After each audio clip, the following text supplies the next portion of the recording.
नमस्कार, उठो जागो में आप सभी का बहुत बहुत स्वागत है। मैं हूं आपके साथ सुमेधा। दोस्तों, नए रंगों और नई खुशियों के साथ आपका स्वागत करते हैं। मैं हूं तेजेंद्र। तो हाजिर हैं उठो जागो का एक नया एपिसोड लेकर। और दोस्तों, आज है महावीर जयंती। तो सबसे पहले तो आप सभी को उठो जागो की पूरी टीम की तरफ से ढेर सारी बधाई, और तेजेंद्र आपको भी। बिल्कुल, आपको भी बहुत बहुत बधाई हो।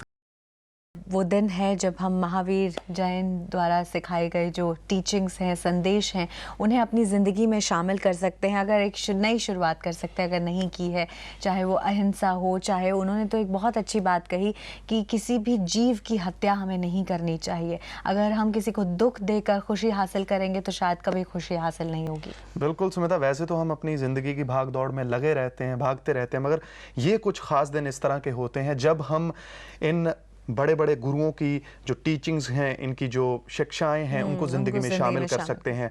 और देखिए, महावीर जैन ने तो इतना बड़ा फ़लसफ़ा दुनिया को दिया है कि अगर आपको भगवान को पाना है, या यूं कह लीजिए अपने अंदर झांकने की कोशिश करनी है, अपने इनर से मिलना है, तो सबसे बढ़िया नुस्खा या बढ़िया सिद्धांत तो यही है कि अपनी ज़िंदगी को अपने हिसाब से जीने की कोशिश कीजिए, एक्सपीरियंस कीजिए, वेरीफाई कीजिए, फिर अपने जो कंक्लूजन्स हैं वो अपने आप निकालिए। एब्सोल्युटली।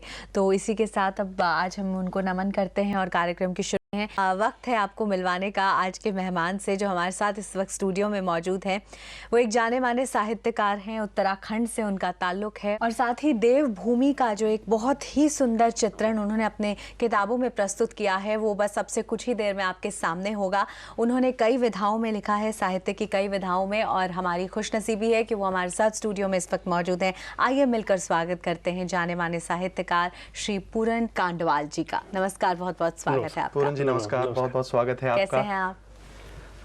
बहुत अच्छा हूँ। कैसा लग रहा है प्रज्ञा? अच्छा लगा प्रज्ञा में आपने बुलाया, आपका आभार है, और इसी बहाने आप लोगों से बात करने का मौका मिलेगा। बिल्कुल, क्या बात है। और उत्तराखंड की खुशबू आप लिए यहाँ पर पहुँचे हैं, और प्रज्ञा के साथ जब उत्तराखंड की वादियों की खुशबू मिलेगी तो जाहिर सी बात है एक अद्भुत नज़ारा होगा।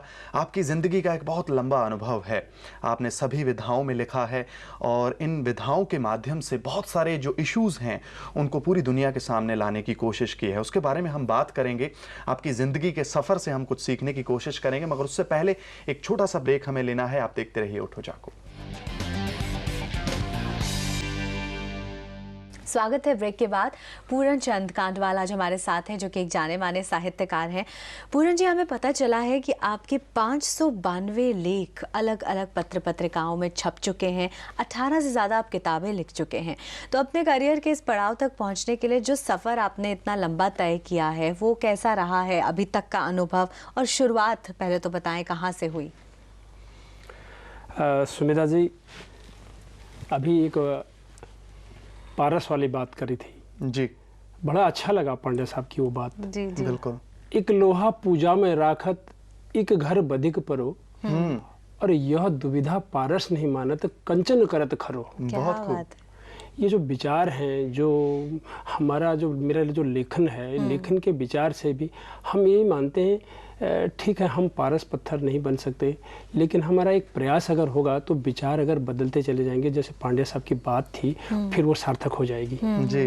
मेरी ज़िंदगी का जो आपने पूछा, पिछले 30 साल से कलम घसीट रहा हूँ मैं, और 1974 में सबसे पहले एक उपन्यास लिखने के मेरा मन हुआ, अंधविश्वास से घिरा हुआ जो हमारा देश है, और उत्तराखंड का जहाँ का मैं रहने वाला हूँ, वहाँ पर भी ये चीज़ है। बिल्कुल, मैं आपको किसी क्रांतिकारी से कम नहीं मानती हूँ, क्योंकि आपने समाज के उन इश्यूज़ को उठाया है जिन पर चिंतन की इस समय सबसे ज़्यादा ज़रूरत है। और न सिर्फ इन्होंने चिंतन किया है, इन्होंने उसे बदलने की भी कोशिश की है, कुछ हद तक वो बदला भी है। फॉर एग्ज़ाम्पल, अगर हम इस किताब को देखें, उत्तराखंड का दर्पण, आपने देवभूमि का बहुत ही सुंदर, probably tourism point of view से चित्रण प्रस्तुत किया है। अंधविश्वास की अगर हम बात करें, आप खुद उत्तराखंड से हैं, आप वहाँ रहे हैं, तो सबसे पहले तो इन किताबों में क्या है, उस पर आने से पहले आपने खुद अपनी आंखों से वहाँ पर रूढ़िवादिता या अंधविश्वास का जो एक स्वरूप देखा है, उसे अगर आप हमें बताएं तो हमें समझने में आसानी होगी। जी, आइए, रूढ़िवाद अंधविश्वास का तो एक बहुत ही बड़ा जाल हमारे देश में, जिसको जाल नहीं एक मकड़ जाल कहूँगा, वो फैला हुआ है। अब इसके एक एक पॉइंट पर अगर हम बात करें, आपने जैसे कि ये किताब जो जागर आपने सामने ले रखी है, जी। इसमें आप देख रहे हैं कि एक महिला को वो भूत भगा रहा है, वो आदमी, एक तांत्रिक आप इसको कह सकते हैं, उत्तराखंड में इसको डंगरिया कहते हैं। इस उपन्यास के अंदर मैंने ये चीज़ लिखने की कोशिश की है कि इस तरह की कोई भूत, हवा, मसाण इस तरह से सिर्फ महिलाओं पर नहीं लगता है, ये सिर्फ उनको एक डरा के, दबा के, शोषण करके उनको एक रखा गया है। तो इस मिथ को हमें हटाना है। जिस धरती पर इतने बड़े बड़े गुरु आए हैं और आज महावीर जयंती है, ये उनकी शिक्षाओं का भी कहीं ना कहीं मजाक है, जिन्होंने इतना कुछ दिया है, पूरी दुनिया को रोशनी दिखाई है। इसके बारे में वाकई में बात करनी होगी पूरन जी, क्योंकि आपने तो बहुत अच्छी तरह से लिखा है और कोशिश की है कि उत्तराखंड की एक सही तस्वीर को दुनिया के सामने लाया जा सके। इसके बारे में हम बात करेंगे और जानेंगे आपकी जिंदगी के सफर के बारे में। वापस लौटते हैं आपकी साहित्य की दुनिया में। जैसे हम बात कर रहे थे, मैं और सुमेधा, कि आप लगातार लिख रहे हैं, कटाक्ष भी कर रहे हैं, बहुत सारी ऐसी बातें जो नहीं होनी चाहिए। अगर उत्तराखंड की बात की जाए, आप भी वहीं अल्मोड़ा में, आगे रानीखेत, खग्यार गांव में आपका जन्म हुआ, बचपन वहां पे बीता। आप भी उन लोगों में से एक हैं जहां पर ये सारे वहम भ्रम हैं, मगर आप की अवेयरनेस जागी, आप अवेयर हुए और आज खुद दूसरों को अवेयर कर रहे हैं। कितना मुश्किल रहा है आपके लिए इस विरोध के बावजूद भी ये लिखना, और विरोध किस तरह का हुआ है आपका? तेजेंद्र जी बहुत सही कहते हैं आप। जब भी कोई अच्छे काम करने लगते हैं तो विरोध तो होता है। सबका विरोध हुआ, कबीर का विरोध हुआ, रहीम का हुआ, बाबा नानक का हुआ, नानक का हुआ, किसी और राजा राम मोहन राय का हुआ। उन्हें हाउस ऑफ लॉर्ड्स में इंग्लैंड तक जाना पड़ा, महारानी के साथ गिड़गिड़ाना पड़ा कि ये सती प्रथा बंद करो। हमने भी इस बात के लिए किया। जो पूजा की जाती है भाई, मंदिरों में बलि देंगे और ये बकरियां काटी जाएंगी। मैंने लोगों को समझाया, अब जो कर दिया भूतकाल में कर दिया, उसको अब बदलिए, ये अब नहीं। और हमारे जो महाकाव्य हैं दोनों, उनको मैं साहित्यिक दृष्टि से भी देखता हूँ तो न उनमें कहीं इस प्रकार की चर्चा नहीं है, न रामायण में और न महाभारत में। न तुलसी जी ने इस प्रकार की कोई चर्चा करी है, न वाल्मीकि जी ने करी है और न वेद व्यास जी ने करी है। लेकिन जब आपने प्रहार किया ऐसे लोगों पर, रूढ़िवादिता पर, अंधविश्वास पर सीधा, तो वहाँ उत्तरांचल में किस तरह का रिएक्शन आपको देखने को मिला? रिएक्शन तो कुछ लोग जो पढ़े लिखे थे उन्होंने थोड़ा सा कहा कि भाई ये तो ठीक करें, लेकिन मेरा पारिवारिक, जो मेरा बिल्कुल ही नज़दीकी समाज था, उससे मुझे बहुत विरोध झेलना पड़ा। और यहाँ तक कि उन्होंने ये कह दिया कि आपको हम अपनी जात बिरादरी और हुक्का पाने से भी आपके साथ किसी प्रकार का हमारा लगाव, निमंत्रण, यहाँ तक कि उन्होंने हमसे सब बंद करा दिया। आपको दुख होता है कि जब गरीब नहीं अमीर भी ये काम करते हैं तो? हाँ सुमेधा, मैं कह रहा था कि मुझे उसमें ज़्यादा दुख होता है जब कम पढ़े लिखे लोग, अशिक्षित लोग, निरक्षर लोग अंधविश्वास को मान लेते हैं। वो तो किसी ने उनको कह दिया, भाई किसी तांत्रिक ने बता दिया, किसी ज्योतिषी ने बता दिया, हाँ जी ये ठीक है। लेकिन जो लोग पढ़ लिख लिए हैं, उन लोग अगर इस चीज़ को मानते हैं, तो यहाँ पर मैं एक पंक्ति अपनी ऐड करना चाहता हूँ कि पढ़े लिखे अंधविश्वासी बन गए लेकर डिग्री ढेर, और अंधविश्वास के मकड़ जाल में फंसते न लगती देर। पंडित शास्त्री गुणी तांत्रिक बन गए भगवान, और आंख मूंद विश्वास करे जग, त्याग तथ्य विज्ञान। इन्होंने विज्ञान, तथ्य, इन सब चीज को भी भुला देते हैं। चाहे पढ़ा लिखा इंसान हो, चाहे वो कम पढ़ा लिखा हो, अपना एक कंफर्ट जोन बनाकर बैठा हुआ है। अगर आपको कुछ जानना है, अगर आपको किसी चीज को स्वीकार करना है, तो आपको रिसर्च करनी होगी, आपको स्टडी करनी होगी, आपको अपने कंफर्ट जोन को छोड़कर बाहर आना होगा। विरोध भी हो सकता है, कुछ भी हो सकता है। बिल्कुल। और वो आप तेजेंद्र जी बात में और कहना चाहूंगा, उन्हें अपनी भीरू प्रवृत्ति भी तोड़नी पड़ेगी। बिल्कुल। जैसे शिक्षा ले ली, डिग्री ले ली, डॉक्टर बन गए, इंजीनियर बन गए, लेकिन मन में बैठा हुआ डर है कि भाई अगर मंदिर में बकरी नहीं काटेंगे, पता नहीं भगवान जी नाराज हो जाएंगे। चलिए हम आगे कोशिश करेंगे कि इन डरों को किस तरह से जीता जाए, मगर उससे पहले एक छोटा सा ब्रेक लेते हैं। चर्चा बहुत दिलचस्प है, जुड़े रहिए, उठो जागो देखते रहिए। स्वागत है ब्रेक के बाद। और ब्रेक से पहले हमने देखा कि किस तरह जागर के माध्यम से पूरन जी ने कितनी खूबसूरती से रूढ़िवादिता और अंधविश्वास के परिवेश का एक चित्र खींचा है इस किताब में। जब आपने प्रहार किया जी ऐसे लोगों पर, तो उस समय आपने कहा कि आप एकदम अकेले पड़ गए, उन्होंने आपको बेदखल कर दिया, एकदम से वहाँ जाति से बाहर निकाल दिया और बिल्कुल ही कहा कि तुम्हारा हमसे कोई लेना देना नहीं है और इस जाति से कोई लेना देना नहीं है। ऐसे में आपके परिवार ने आपको उस समय कितना सपोर्ट किया? आप क्या अपने आप को बहुत अकेला पा रहे थे या परिवार साथ था पूरी तरह से? सुमेधा जी, मेरे परिवार के लोग मेरे साथ रहे, खासकर मेरी पत्नी ने शुरू से ही अंधविश्वास का जब भी मैंने डंका बजाया, उसके विरोध में जब डंका बजाया, तो मेरी पत्नी ने मेरा साथ दिया। उसके बाद दोनों मेरे बच्चे शिक्षित हैं। उन्होंने कहा कि पापा अब देखिए, आपने उपन्यास में बहुत कुछ तो लिखा है इसके विरोध में और आपको इस पर स्ट्रिक्ट रहना चाहिए, आपको इस पर दृढ़ प्रतिज्ञा से इस पर चलना चाहिए। और ऐसा होता है, जब लोग विरोध करते हैं तो उस आंधी को तो झेलना ही पड़ता है। आपने अपने बच्चों को अच्छे से पढ़ाया है और बिल्कुल अच्छे से, लड़कियों में कोई भेदभाव लड़के लड़की में नहीं किया? बिल्कुल नहीं किया। और मेरे 2 बच्चे हैं, दोनों ही बच्चों की शिक्षा में, बल्कि ईमानदारी से अगर बात करूं तो मैंने अपनी बिटिया की शिक्षा में और अधिक ध्यान दिया, जबकि बेटे की शिक्षा में मैं उतना अच्छी तरह से ध्यान नहीं दे सका था। और आज भी मैं आपको ये बता देता हूँ, अपने साहित्य के जो 30 सालों से मैंने लिखा है, इसमें 55% साहित्य मैंने महिलाओं के बारे में लिखा है, महिलाओं के अपलिफ्टमेंट और महिला सशक्तिकरण पर लिखा हुआ है। तो जाहिर सी बात है, जो संस्कार आपके पास हैं वो आप अपने बच्चों को दे रहे हैं, वो भी आगे बढ़ रहे हैं, तरक्की कर रहे हैं। बहुत सारी किताबें हैं आपकी, उनके बारे में हम बात करना चाहेंगे, मगर फिलहाल हम आपको ये सुनवाना चाहते हैं कि आपके करीबी लोग, आपको चाहने वाले आपके बारे में क्या सोचते हैं। उन्होंने आपके बारे में कुछ कहा है, आप सुनना चाहते हैं? सुनूंगा, जरूर सुनूंगा। चलिए आइए मिलकर देखते हैं पूरन जी की जिंदगी के कुछ खट्टे और मीठे पल। मेहनत करी इन्होंने बहुत। घर से जब आए थे तो मैट्रिक पास थे, फिर यहाँ आके एमए पढ़ा और फिर आर्मी की जॉब छोड़ी, फिर बैंक में लगे। बड़े हेल्पफुल रहे। वो उनका जो इम्प्रेशन कहते हैं ना, first impression is the last impression होता है, तो वो उनका जो इम्प्रेशन है हमारे माइंड में बिल्कुल सेट है। कानपाल जी बहुत एक अच्छे नेक आदमी हैं। ये यहाँ तक मतलब बहुत ज़्यादा एक गांव से आके इन्होंने इतनी उन्नति की है कि हम सबको बहुत बहुत हर्ष है इसमें। उन्होंने जगाने की कोशिश की है और अंधविश्वास को भगाने के लिए उन्होंने बहुत कोशिश की, अपनी लेखनी में लिखा है।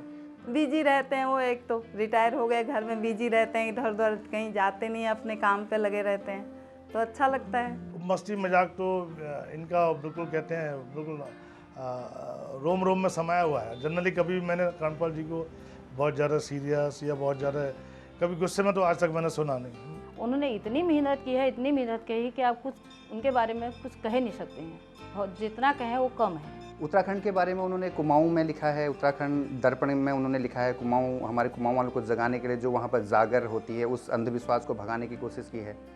तो वो चाहते हैं कि हमारे लोग इस अंधविश्वास से, इस रूढ़िवाद से बाहर निकलें।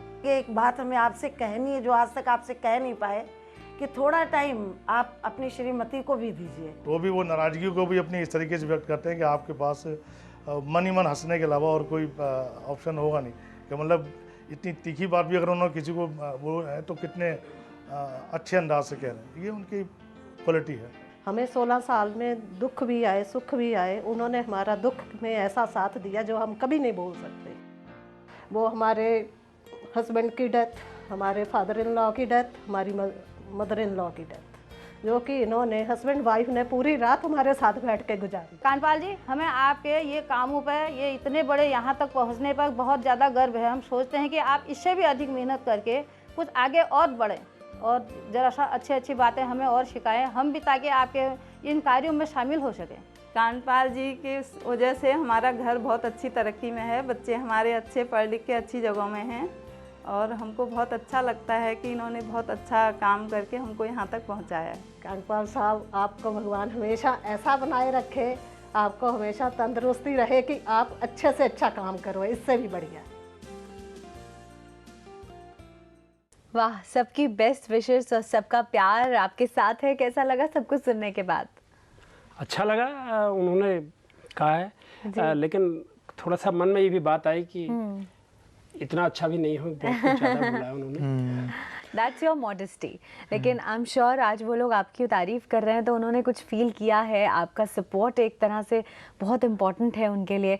और एक किसी ने कहा कि आप अपनी वाइफ को टाइम नहीं देते, ये कितना सही है? जी, मेरी वाइफ की शिकायत बिल्कुल सही है, सही जायज़ है। साहित्यकार के लिए देखिए, तो लिख रहा हूँ तो लिखते समय कभी कभी आप यकीन करें न करें, ऐसा मन करता है कि ये घूमने चले जाएं तो मैं कुछ अच्छी तरह से और कुछ तो उनको ये बात है। उसी तरह से जैसे लिखने के बीच में वो कभी आ जाती हैं, चाय लेके आती हैं, तो अब जब चाय पियेंगे तो वो चाहती हैं कि मेरे से बात करें, और इधर मेरे मन में कुछ चल रहा होता है। तो हो सकता है कुछ ऐसा मोमेंट, वो जो जिन्होंने कमेंट किया उन्होंने जरूर देखा होगा। बिल्कुल मैं देखा होगा, उनकी अनुभव बात किया को दिल होगा। से लगाता हूँ और चलिए। अगर वो मेरी बात सुनती हैं तो मैं जरूर उनको समझ दूंगा। बिल्कुल, हम उनसे पूरा इत्तेफाक रखते हैं और उनकी ओर से हम आपको कहते हैं जी। कि जब भी वो चाय लेकर आपके पास आए तो उनको साथ बैठाइए, 20-25 मिनट बात करके फिर उसके बाद हमको जाने दीजिए। अब एक काम कीजिए, अपनी पत्नी पर एक किताब लिख डालिए, वो सबसे अच्छा तरीका है। अभी तक जितने भी उनकी कंप्लेंट्स होंगी वो दूर हो जाएंगी। आपने किताब लिखने की जो बात कही सुमेधा, मैं तो ये कहूँगा मैंने अपनी पत्नी पर एक लाइन लिखी है। अच्छा, सुना दीजिए। सुना दीजिए। भारिया तुम पत्नी ही नहीं हो, भारिया तुम पत्नी ही नहीं हो, मित्र बंधु और सखा हो तुम, मित्र बंधु और सखा हो तुम, और जीवन नाव खेवैया तुम हो, और वैद्य हकीम दवा भी तुम। बहुत वाह, ये सुनाई आपने उन्हें? मैंने उनको कई बार सुनाई है ये बात, मगर आज लेकिन तो अब पूरी दुनिया के सामने सुना दी। हाँ, जो बात है पत्नी दवा भी है, वैद्य भी है, हकीम भी है, नाव भी है, खेवैया भी है, मित्र भी है, बंधु भी है, जी, सखा भी है, जी, क्या नहीं है वो? क्या वेरी बात। Nice, absolutely. दिल की बातें जो हैं वो आज जी। पूरी तरह से बाहर आ रही हैं, मगर अभी कुछ बातें बाकी हैं आपके दिल में। हम चाहते हैं कि वो बातें भी हम अपनी ऑडियंस के साथ बांटें। वो बातें हमने आपके साथ अकेले में शेयर की थी, तो उन बातों में आपने अपने दिल को हल्का करने की कोशिश की है। आइए मिलकर देखते हैं पूरन जी की दिल की बातें, जिन्हें हम कहते हैं दिल से। यूँ तो मेरी ज़िंदगी में खुशी के बहुत से क्षण आए, लेकिन जहाँ तक उन क्षणों को याद करूँ तो मेरे लिए सबसे बड़ी खुशी का वो दिन था जिस दिन मेरे बेटे संजय को एनडीए में एडमिशन मिला, नेशनल डिफेंस एकेडमी में। उसके बाद दूसरा मोमेंट आया मेरी ज़िंदगी में, मेरी बिटिया को पीएचडी की डिग्री मिली। एक दिन की बात है, शाम का समय था, बिल्कुल अंधेरा हो रहा था, लोग एक दूसरे को अच्छी तरह से पहचान नहीं पा रहे थे। उस दिन मेरा बेटा घर आया था और उसने मुझे अपनी जो मॉर्निंग में पीटी की ड्रेस पहना के जो घर में रखी थी वो मैंने पहन ली, बिल्कुल छोटी सी निक्कर और छोटा सा टी शर्ट था, दोनों वाइट थे। शाम का समय बिल्कुल अंधेरा सा हो गया, हम रास्ते में घूमने के लिए निकले इसी अपनी कॉलोनी के पास में। तो अचानक मैं बाईं तरफ था, मेरी वाइफ दाईं तरफ थी, हम दोनों आ रहे थे ऐसे बातचीत करते करते। अपोजिट डायरेक्शन से एक बहुत बूढ़ी सी महिला आई और जब हम दोनों ने उनको नमस्ते किया तो उन्होंने मेरी तरफ देखा, फिर मेरी पत्नी की तरफ देखते हुए पूछा, ये आपका बेटा घर कब आया है? ये जब सुना तो मेरे इतनी हंसी आई, मैं उस दिन हंस के थक गया। मेरा सपना था, मैंने कलम उठाई हुए 30 साल मुझे हो गए। मेरा एक और सपना है, मैं इस देश के लिए और लिखूं, मैं अपने समाज के लिए लिखूं। मैं इस देश में, मेरा जो मुख्य मुद्दा है अंधविश्वास, जो हमारी परंपराओं में घुसा हुआ है, जो अध्यात्म के अंदर अंधविश्वास घुस गया है, मैं उसको समूल नष्ट करने का मेरा एक सपना है। इसी उद्देश्य में मेरे दोनों उपन्यास लिखे गए हैं, इसी उद्देश्य में मेरी कई कविताएं हैं, कई रचनाएं हैं, और आगे जाके भी मैं इसी मुद्दे पर लोगों के सामने ये बात को बड़ी दृढ़ता से कहना चाहूँगा कि जितनी जल्दी हम अंधविश्वास को दूर कर पाएंगे, हमारा भविष्य उतना ही उज्जवल होगा। जीवन में गलतियाँ तो होती ही हैं छोटी मोटी, लेकिन एक आध बार इस टाइप से कभी मैंने महसूस किया कि मेरे पिताजी जब जीवित थे तो जनरेशन गैप कह लीजिए आप इसको, कुछ कह लीजिए, और वो कुछ चाहते थे कि मैं उनसे संबंधित कुछ ऐसी बातें थी परिवार में, वो उनके हिसाब से चलने के लिए होती थी, जिस पर मैंने सोचा कि जो मेरा कहना है वो ज़्यादा अधिक है। तो उन्होंने काफ़ी दिन तक मुझसे इस बारे में ये सोचा कि बेटा, हमने आपसे जो बात कही थी आपने उसको नज़रअंदाज किया। तो इस टाइप का आज पिताजी नहीं है, कभी कभी पछतावा होता है। हालांकि मैंने बाद में अपने पिताजी को समझा दिया था, वो मेरी बात को स्वीकार कर गए थे कि मैं वहाँ पर उचित था। मेरी ज़िंदगी का सबसे दुखद मोमेंट ये था, बात वर्ष 1982 की है, जब अकस्मात मेरी माताजी का स्वर्गवास हो गया। मैं उसमें घर से बहुत दूर था। काफ़ी दिन पहले मुझे पता लगा था कि मम्मी की हमारी तबीयत ज़्यादा ख़राब हो रही है, और हमने उसके लिए जो, क्योंकि मैं घर का बड़ा था, जो व्यवस्था कर सकते थे अपने भाइयों के माध्यम से, पिताजी के माध्यम से वो करवाई। लेकिन जब मैंने सोचा मैं अब जाके उनको स्वयं देखूं, लेकिन ऐसा सोचते सोचते कुछ समय बीत गया और मुझे अवसर नहीं दिया गया घर जाके उनको अटेंड करूं। अचानक एक दिन टेलीग्राम आया कि आपकी माताजी का स्वर्गवास हो गया। ये कुछ ऐसे पल हैं जो शायद सभी की ज़िंदगी में आते हैं और कई बार बहुत चोट दे जाते हैं, कई बार हमारे बहुत खुशियाँ भी दे जाते हैं।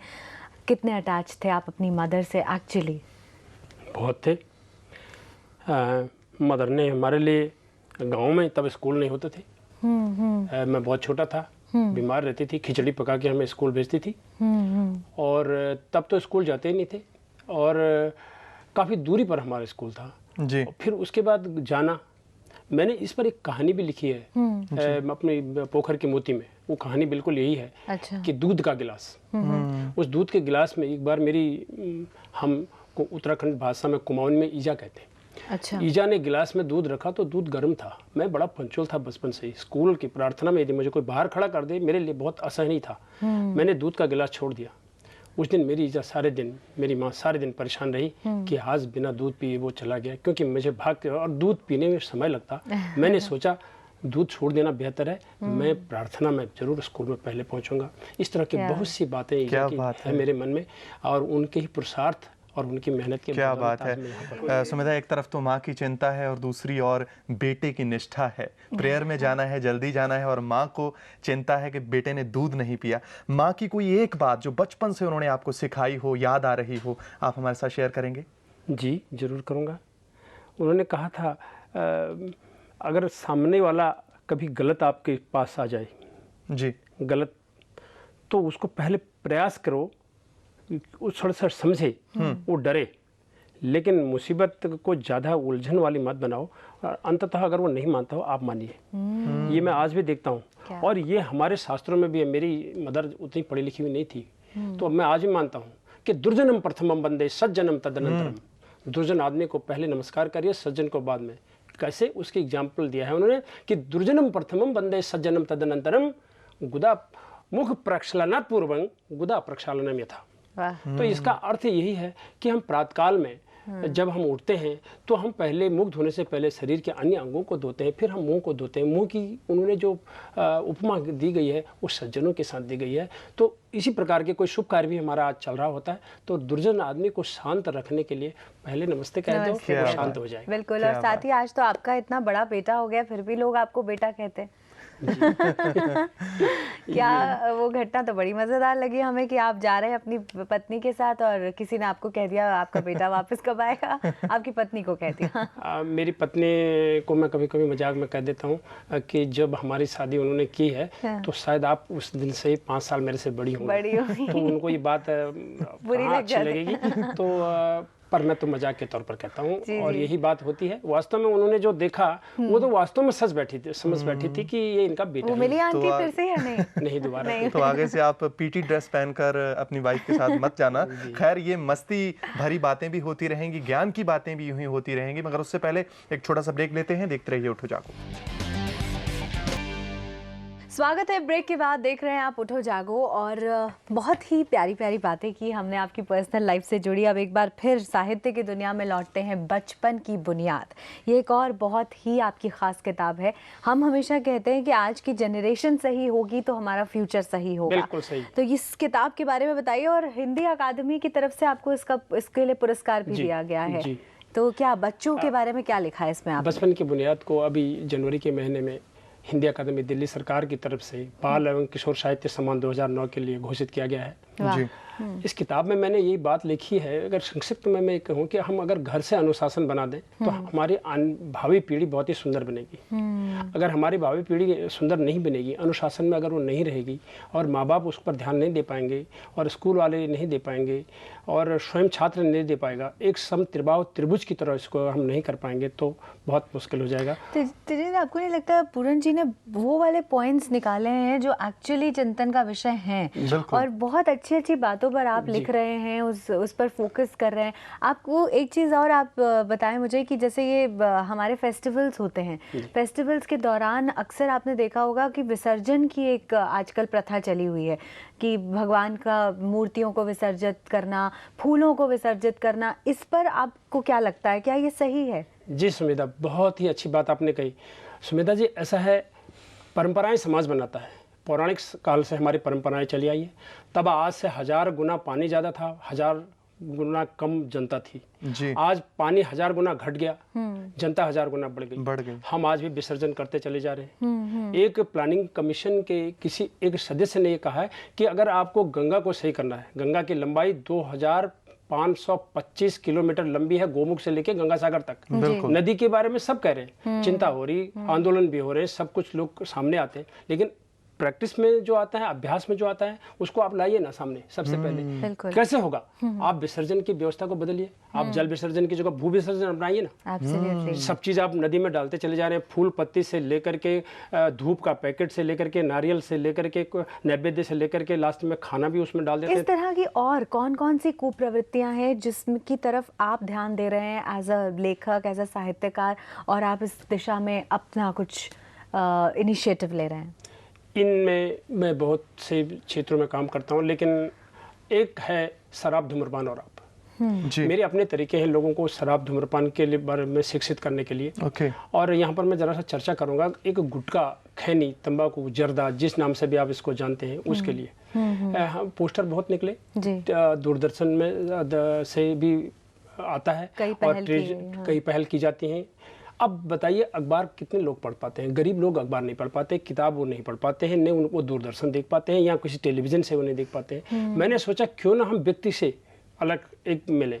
मैं जब भी चलता हूँ, बस में चलता हूँ, पब्लिक ट्रांसपोर्ट में चलता हूँ या किसी इंतज़ार में रहता हूँ, तो मुझे कोई अगर बंदा तंबाकू लेते हुए, खैनी खाते हुए ऐसे मिलता है, मैं उसकी तरफ देखता हूँ और मैं उससे धीरे से पूछता हूँ, आप ये जहर क्यों ले रहे हैं?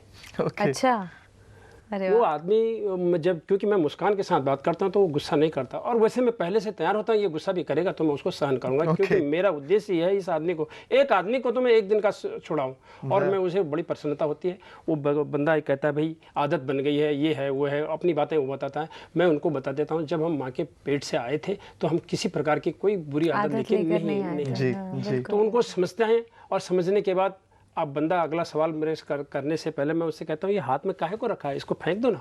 वो फेंक देते हैं, फेंकने के बाद वो पुड़िया फेंक देते हैं। मैं बाद में उनसे कहता हूँ, देखिए आपने मेरी बातें सुन करके इस समय तो फेंक दी, अगर आपने फिर खरीदी तो आपका 2 रुपये का नुकसान। मैं अपनी जेब में सिक्के रखता हूँ और उसको सिक्का भी पकड़ाने का प्रयास करता हूँ कि अगर तुमने दोबारा ली, नहीं तो याद रखना, इस अनजान आदमी ने, जिसका आपसे कोई लेन देन नहीं है, क्यों मैंने आपसे ये बात करी है, क्यों मैंने आपसे ये बात कही कि आप इस सिगरेट को छोड़ दीजिए और इस जर्दे को छोड़ दीजिए। अच्छा, आप छुट्टे अपने रखते हैं जेब? मैं अपने पास छुट्टे अगर सीखने वाली बात है ये। सुमेधा जी, यदि आप कहें तो अभी भी मैं आपको ये सिक्के दिखा सकता हूँ, मेरे पास जेब में रखे हुए हैं, और इस तरह से मैं सिक्के खुले हुए अपने जेब में रखता हूँ। और आज भी मुझे जब भी ऐसा मिलता है और मैं करता हूँ, और मुझे एक आदमी को भी यदि मैं गुटखा और तंबाकू अगर छुड़ा देता हूँ तो ये मेरे लिए बहुत खुशी की बहुत बड़ी बात है। अपनी मिट्टी का कर्ज आप अदा कर रहे हैं। सरकार, समाज, कानून तो बहुत कुछ करते हैं, मगर एक इंडिविजुअल बहुत कुछ कर सकता है। आपने मिसाल कायम कर दी।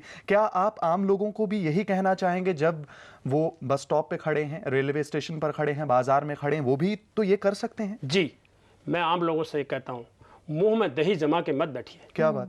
देखिए, हम भी इस राष्ट्र के नागरिक हैं, हमारा भी सिर्फ कहने से क्या होगा? क्या सब कुछ हमारे लिए सरकार करेगी? सब कुछ हमारे लिए पुलिस करेगी? हमारे हिस्से का काम है। हम लोगों से कहें, बगल में सिगरेट पीने वाले से कह तो सकते हैं, भैया आज अगर सिगरेट नहीं पियोगे तो तुम्हें क्या हो जाएगा? क्या बात है? थोड़ा कह तो देखिए, सुनो तो सही वो क्या कहते हैं। उसके पास कोई जवाब नहीं होगा, कहेगा कुछ नहीं होता है। तो जब हम उनसे अगली सवाल करेंगे, अगली बात करेंगे, लेकिन इसमें जरा बात करने का तरीका गांधीगिरी का होगा, प्यार के साथ होगा। देखिए, प्यार से तो दुनिया जीती जा सकती है। सिगरेट क्या छोड़ेगा? वो सब कुछ छोड़ेगा, ऐसी बात नहीं है कि वो नहीं छोड़ेगा। कुछ गलत गंदी आदतें हैं जो हम लोगों ने बस अपने साइकोलॉजिकली मन में बिठाया हुआ है कि शायद बहुत सुकून मिलता है, शांति मिलती है, जबकि ऐसा कुछ भी नहीं होता है। और एक बार अगर उसे छोड़ने का हम विल पावर अपने अंदर ले आए तो बहुत आसान हो जाता है। और ये इनिशिएटिव अब आज से हम लोग भी लेंगे कि जब भी हमें कोई दिखेगा इस तरह के काम करते हुए बाजार में या कहीं पर भी, तो हम कोशिश करेंगे उसे रोकने की और अपना इनिशिएटिव लेते हैं, फिर देखते हैं आगे क्या होता है। और सुमेधा, यकीनन इस तरह की कोशिशें रंग लाती हैं, क्योंकि जब आप सोसाइटी का हिस्सा बनकर इंडिविजुअली कंट्रीब्यूट करते हैं तो देखिए, एक मोमबत्ती से हजारों, लाखों, करोड़ों मोमबत्तियां जलाई जा सकती हैं। इसी नोट पूरन जी, आपने बहुत सारी किताबें लिखी हैं, आपके बहुत सारे लेख छपे भी हैं। अब आगे की क्या योजना है, किस तरह और किताबें आपकी आएंगी और किन किन विषयों पर आप लिखने वाले हैं? सुमेधा, मेरा अगला कविता संग्रह आ रहा है जो कि प्रेस में इस समय है। अच्छा। उसमें मैं 51 कविताएं लोगों के सामने रख रहा हूँ, अपने पाठकों के सामने रख रहा हूँ। सारी चीज़ें उसमें उठाई हैं मैंने, दुख दर्द, विधवा का दर्द, नारी का दर्द, बहुत खूब। पति पत्नी का संघर्ष, अच्छा। हम चुप क्यों हैं, पैसे से सब कुछ खरीदा नहीं जा सकता, इस टाइप की कई प्रकार की मैंने उसमें लिया। काफी सोशल इश्यूज जो आम जो इश्यूज हैं उसको मैंने उसमें लिया। मौलिक जो प्रॉब्लम्स हैं। हमारी पूरी टीम की तरफ से आपको ढेर सारी शुभकामनाएं उसके लिए। और अब हम चाहेंगे कि हमारे दर्शकों के लिए अगर कोई मोटिवेशनल इंस्पिरेशन कविता आप सुना दें तो जी, क्या सुना? मैं सुनाऊंगा स्मृति लहर की मेरी एक कविता है, संस्कृति हमला। आज भारत को कहते हैं हम पूरब के गुरु हैं, संसार हमें देख रहा है, हमें आर्थिक तरक्की करते देख रहा है, लेकिन कुछ लोग हमसे जलते भी हैं। वो चाहते हैं हमारी भावी पीढ़ी, हमारी जो नई जो पौध आ रही है उसको रोका जाए, उसको उसमें अपसंस्कृति, दुराचार और उसके शिष्टाचार, इन सब चीज़ों को रोका जाए और एक ऐसी समस्या, एक ऐसे ऑब्स्टेकल्स पैदा किया जाए ताकि हम उतने आगे जिस तेज़ी से हम बढ़ रहे हैं वैसे हम न बने। मैं इसी पर आपको 1-2 लाइन बताना चाहूँगा। और हमारे जो बच्चे, मैंने बचपन की बुनियाद में बात कही है, तो जो मैंने बच्चों को देखा तो मैं ऐसे उसको कहता हूँ, माता पिता अभिभावकों के प्रश्न अब चलते नहीं। बच्चे ऐसे हो गए हैं, क्यों हुए? ये माँ बाप को सोचना चाहिए, क्यों नहीं सुन रहे हमारी वो। माता पिता अभिभावकों के प्रश्न अब चलते नहीं, बहकती संतान से वे पूछ सकते हैं नहीं, किस सभ्यता के मोड़ पर, किस सभ्यता के मोड़ पर आकर हुआ है तू खड़ा। संस्कृति खतरे में पड़ी जब देश खतरे में पड़ा, संस्कृति खतरे में पड़ी जब देश खतरे में पड़ा। मैंने देश प्रेम की बात कही थी, कारगिल की बात आपसे कही थी। मैं कहता हूँ शहीदों को भी याद करो, देश प्रेमियों को भी याद करो। थोड़ा सा कम होता है साहित्य में, तो कहता हूँ देश प्रेम के गीत अब कोई सुनाता है नहीं, देश प्रेम के गीत अब कोई सुनाता है नहीं, शहीद के बलिदान का स्मरण कराता है नहीं। क्या बात है। कौन अब बताएगा, कौन अब बताएगा वह देश के लिए था लड़ा। संस्कृति खतरे में पड़ी अब देश खतरे में पड़ा। मैं फिर कहूँगा, संभालो इस देश को, तुमसे हिमालय कह रहा, मैं उत्तराखंड का हूँ, फुटहिल्स में हिमालय के। संभालो इस देश को, तुमसे हिमालय कह रहा, बचा लो इस बाग को, क्यों जहर इसमें बह रहा। आने न दो विष बाढ़ को, आने न दो विष बाढ़ को, तुम बांध एक कर दो खड़ा। क्या बात है। संस्कृति खतरे में पड़ी अब देश खतरे में पड़ा। और अंतिम लाइन है जी, ये जो उल्लू हमारे गुलिस्तान को बर्बाद करने के लिए, भ्रष्टाचार वाले, ये वाले, अपसंस्कृति वाले, दुराचार वाले ये बैठ गए हैं, उसके लिए मेरी मातृभूमि की क्या आवाज आती है, उठ जाग अब मत सुप्त रह, उठ जाग अब मत सुप्त रह, मातृभूमि कह रही, भगाओ इन उल्लुओं को, साख मेरी ढह रही। उठ जाग अब मत सुप्त रह, मातृभूमि कह रही, अब भगाओ इन उल्लुओं को, साख मेरी ढह रही। देश का मिल राग गा, देश का मिल राग गा, और मत अलग ढपली लड़ा। संस्कृति खतरे में पड़ी जब देश खतरे में पड़ा, संस्कृति खतरे में पड़ी जब देश खतरे में। बहुत सुंदर, क्या बात है। ऐसी ललकार सुनकर कौन नहीं हिलेगा और कौन जागृत नहीं होगा। और ये भी हम उम्मीद करते हैं कि सुमेधा, इस तरह के नायक अगर समाज में हैं तो देश को खतरे के जो माहौल है उसमें से निकाल लाएंगे। बिल्कुल हिला देता है आपके अंदर, मतलब आपकी जोश है आपके अंदर, और जितनी सरल भाषा में आप अपने मैसेजेस सहज और सरल भाषा में कन्वे करते हैं, मुझे लगता है हर किसी तक वो पहुंचती है बात। और हम आपसे यही सीख लेते हैं कि हम भी अब आपकी तरह इनिशिएटिव लेंगे और कहीं ना कहीं इस समाज में बदलाव लाने की कोशिश करेंगे। ये मेरा सौभाग्य है, जैसे कि मैं सोचता हूँ रोज एक नागरिक और इसी तरह से तैयार हो जाए। बिल्कुल, आज 2 हो गए हैं। दो तो आपने कर दिए। खैर, इस सिलसिले को थोड़ा सा और आगे लेकर जाते हैं। अब हम चाहते हैं कि हमने चिंतन की बहुत सारी अच्छी अच्छी बातें की हैं, अब थोड़ी सी मस्ती और कर ले, और उस मस्ती में हम आपसे कुछ सवाल पूछेंगे। वो सवाल आपके करीबी लोगों के इर्द गिर्द घूमते हैं। हम जानना चाहते हैं कि आप उनको कितनी अच्छी तरह से जानते हैं। तो रेडी हैं आप इस सेगमेंट को खेलने के लिए? जी, चलिए शुरू करते हैं अपना ये राउंड, जिसका नाम है मिलिए बेहतर आपसे। तो आइए मिलकर शुरू करते हैं हमारे सवालों का सिलसिला। पूरन जी, सबसे पहला सवाल आपके दोस्त नवीन जी के साथ जुड़ा हुआ है, जो आपके काफी अच्छे दोस्त हैं। ये बताइए कि वो दिल्ली में कब आए थे?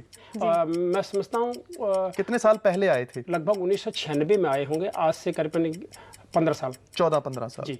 14 साल हुए 96 के हिसाब से। क्या ये राइट आंसर है? 1996, 14 ईयर्स पहले। सही जवाब, क्या बात है, सही जवाब एकदम। और ये बताइए, नवीन जी की गाड़ी का नंबर भी याद है आपको?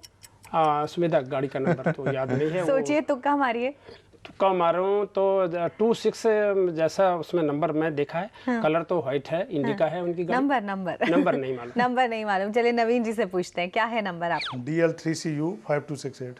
Wrong wrong answer. मतलब अब आपको पता चल गया, नंबर 26 था कार के नंबर में, लेकिन अब आपको पूरा नंबर पता चल गया। अगला सवाल आपकी वाइफ के साथ जुड़ा हुआ है। ये बताइए कि उनका डेट ऑफ बर्थ क्या है? हाँ, मेरी वाइफ का डेट ऑफ बर्थ है 1 जनवरी 1950। बिल्कुल श्योर हैं? बिल्कुल लॉक कर दें? कर दीजिए। चलिए आइए उनसे कंफर्म करते हैं। 59 साल मेरे को पूरे होके 60वें में लगी हूँ। Right answer. सही जवाब, क्या बात है। अच्छा, उनको, आपको पता है आपकी श्रीमती को खाने में क्या पसंद है सबसे ज्यादा? हाँ, खाने में उनको सबसे ज़्यादा अगर रोटी की बात करूँ तो अपने लिए कड़क रोटी बनाती हैं, और साग सब्जियों में तो हमारा ऐसा कोई विशेष नहीं है कि लगभग एक ही जैसा हम लोग खाते हैं। अब यही बताएंगे आपको क्या खाते हैं ज़्यादा। अच्छा चलिए उन्हीं से पूछते हैं, क्या पसंद है आपको खाने में सबसे ज्यादा? खाने में मेरे को मीठी चीज अच्छी लगती है। क्या बात है, मीठी चीजें पसंद है। मीठी चीजें उनको बहुत पसंद है। अब जब आप यहाँ से जाएंगे ना, तो मीठी चीजें लेकर जाना आप, ठीक है जी। अगला सवाल बिमला जी के साथ जुड़ा हुआ है। ये बताइए कि बिमला जी दिल्ली में ही इससे पहले कहाँ रहती थी? बिल्कुल जानता हूँ, आज से करीबन 1.5-2 साल पहले सेक्टर 11 में रहती थी, रोहिणी के ही। रोहिणी में रहती थी जी? श्योर? श्योर। क्या ये सही आंसर है बिमला जी? रोहिणी सेक्टर 11। सही Right जवाब, answer, क्या क्या बात बात है। है। और इसी के साथ सवाल जवाब का सिलसिला यहीं खत्म हुआ, और अब ये देखना है कि प्रज्ञा मीटर ने आपको कितने मार्क्स दिए हैं। तैयार है देखने के लिए? चलिए देखते हैं प्रज्ञा मीटर को।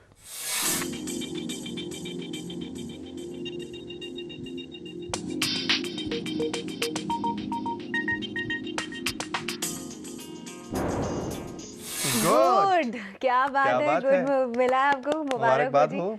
तो बैड गुड आउटस्टैंडिंग में गुड पा गए आप। अगर थोड़ा सा और समय प्रज्ञा मीटर कहता है परिवार को देंगे तो आउटस्टैंडिंग पे भी आ सकते। बिल्कुल। तो इस हिसाब से तो बिमला जी की बात को भी मैं गौर करना पड़ेगा, और मीठा जरूर ले जाइएगा आज घर पर। खैर, आप पहले भी मान चुके हैं कि आप श्रीमती जी को टाइम जरूर देंगे, तो अब भी मानना होगा आपको। मानना पड़ेगा। कैसा लगा आपको? मजा आया? बहुत अच्छा लगा, और बहुत ही आप लोगों का यहाँ पर बुलाना, और उसके बाद मेरी इतनी साहित्य की चर्चा, और आपकी पूरी टीम का मैं बहुत बहुत धन्यवाद करता हूँ। धन्यवाद, हम भी आपका धन्यवाद बहुत करते हैं। बहुत धन्यवाद। तो इसी के साथ हम उम्मीद करते हैं कि आज की ये बेहद खास मुलाकात आपको बेहद पसंद आई होगी। आज सुमेधा हमने बहुत सारी बातें सीखी, और खासकर हमने ये बात सीखी कि इंडिविजुअली भी आप बहुत कुछ कंट्रीब्यूट कर सकते हैं। एक इनिशिएटिव हमने प्रण ले लिया है कि हम सब लेंगे, अब सबको रोकना है गलत काम करने से। तो आज से ही ये प्रयास शुरू करते हैं। आज के लिए बस इतना ही। अगले एपिसोड में फिर मिलेंगे एक नए मेहमान के साथ। तब तक के लिए इजाजत दीजिए। नमस्कार।